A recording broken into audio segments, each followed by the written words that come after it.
Visoke temperature i visok nivo vlažnosti zraka idealni su uslovi za stvaranje različitih štetnika i oboljenja na vašim biljkama.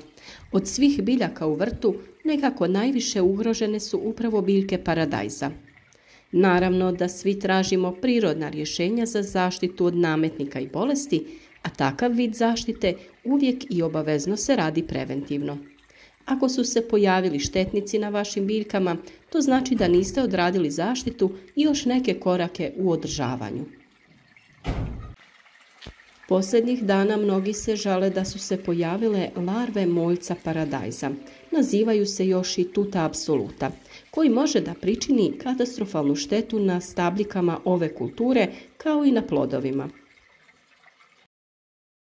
Odgovaraju mu doslovno sve vremenske prilike jer se brzo prilagođava na niže i naročito više temperature. Aktivan je već na temperaturama ispod 10 stepeni. Kada se poklope takvi uslovi, njegova pojava je vrlo vjerovatna. Najčešće i najlakše ga je primijetiti u fazi larve ili gusjenice, što znači da je već došlo do razmnožavanja i razvoja nekoliko generacija. Naime, ženka polaže stotine jaja na sve nadzemne dijelove biljaka iz kojih se za nekoliko dana razvijaju larve žuto-zelenkaste boje koje se ubušuju u plodove praveći rupe na njihovoj površini. Larve su inače veličine oko 1 cm. Na listu šteta se ogleda u oštećenju epidermisa, a može da dođe i do njihovog sušenja.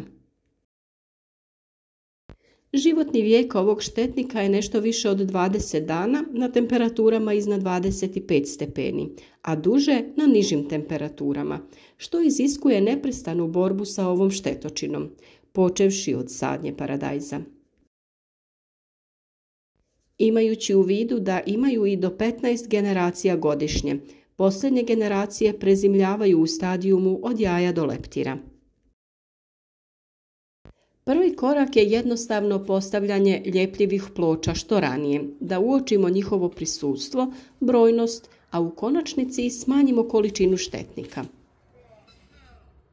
Feromonskim klopkama i ljepljivim trakama možemo da vidimo koliki je intenzitet napada, ali se već prilikom prvog uhvaćenog leptira može početi sa borbom protiv moljca. Najlakše je ako se koriste repelenti koji će da ometaju polijeganje jaja, što je također preduslov da se sa zaštitom krene preventivno od same sadnje paradajza, te se redovno radi tokom sezone uzgoja. Pogotovo je to važno ukoliko ste u prethodnoj sezoni imali problem upravo sa ovim štetnikom.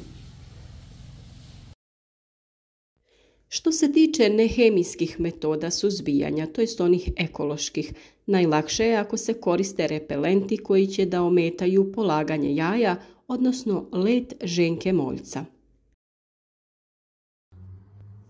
Jaki macerati od ljute paprike, čili paprika uz kombinaciju sa alkoholnim sirćetom, mljevenim biberom i pelinom daju sasvim zadovoljavajuće rezultate.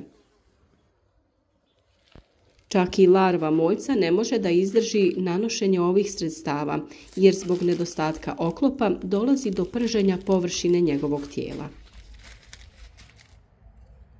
Kod pripreme ovakvih preparata koristi se omjer 1 litra vode sa 1 malom kašikicom paprike. Isti omjer je i u slučaju drugih preparata poput bibera i pelina. Potrebno je sve dobro promiješati, ali i dobro procijediti da ne bi došlo do začepljanja dizne na prskalici. Ovaj štetnik ne može izdržati prisutnost ovih začina na svom tijelu. Kod ovakvih preparata doze se mogu slobodno određivati, što ljuće to bolje.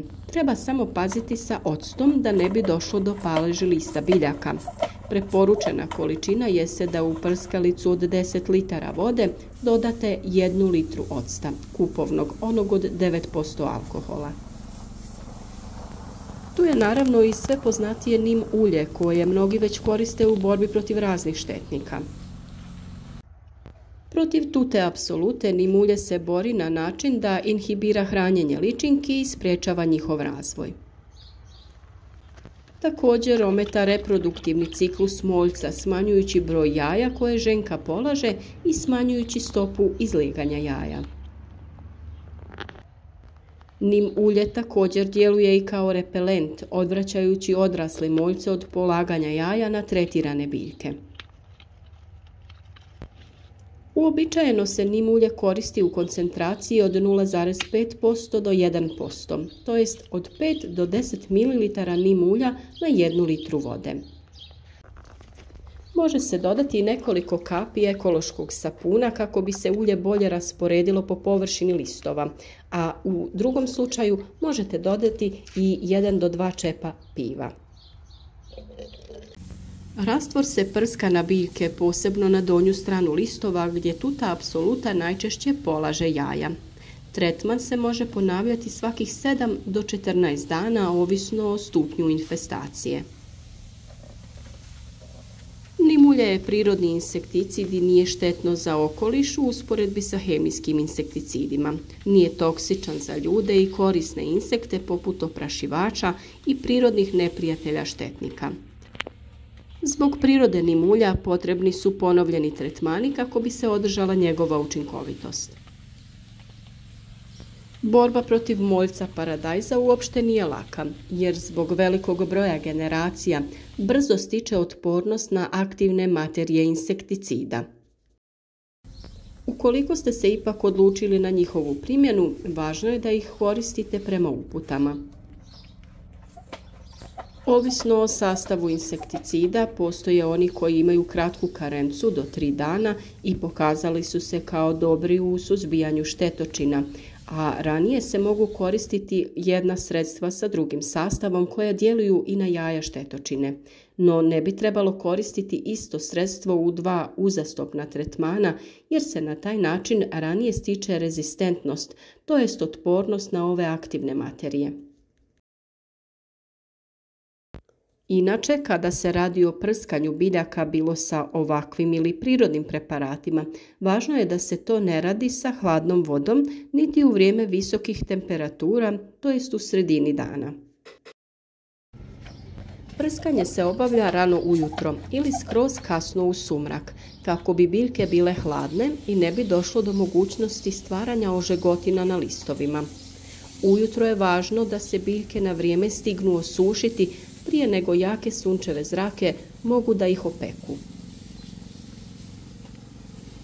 Vrlo je važno da se pravilno odrade svi tretmani kako bi se smanjio rizik od neželjenih posljedica, jer se to često događa ako se prskanje ne odradi na pravi način, u pravom omjeru i u pravo vrijeme.